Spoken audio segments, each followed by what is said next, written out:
we on? All right. Hey, guys. Okay.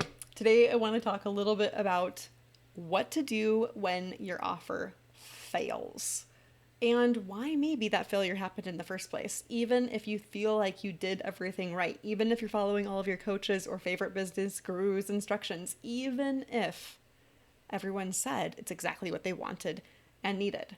So, first, I'm going to backtrack. This happened to me a while back, a little over a year ago. I created an offer.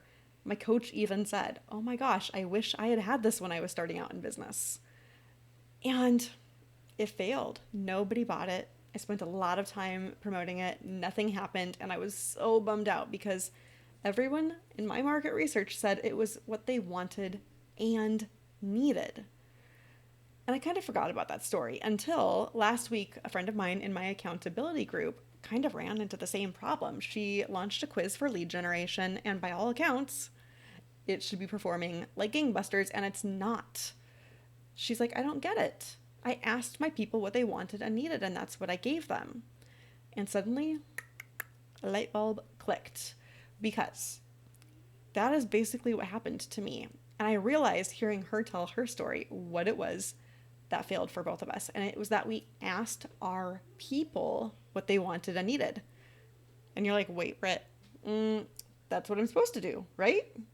You are, except we were asking people who are already on our list and mostly people who were already clients what they wanted and needed. And those people are already problem aware. They already are aware that you are the person to solve the problem. They're already aware that they are on the path to fixing said problem.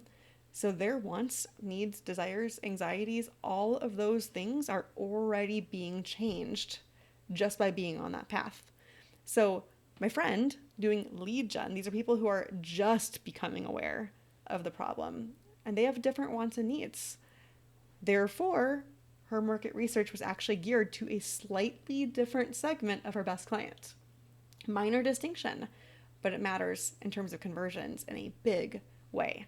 So this is one of the things that we go over in intentional business. I have two ways of doing intentional business, either a self-paced course or a one-on-one with me, where we quickly dive into your business and define your brand foundation and then give you the tools to start applying that in your business and your marketing. So you always know what to say, where to say it, and how to show up visually.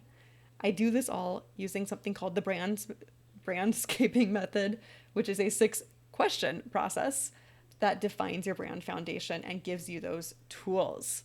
If you want to know more about the brandscaping process or intentional business, I invite you to either contact me or hop on over to the link here, which goes to my podcast, The Know, Like, and Trust Show, where we cover all things personal branding so you don't run into these problems and stack failure after failure of an offer up. I want to make sure that you use your brand in a powerful way to attract perfect match clients into your business and build a loyal, warm audience so that when you are ready to sell your next offer, they're already wanting to buy. All right, I'll see you on the podcast.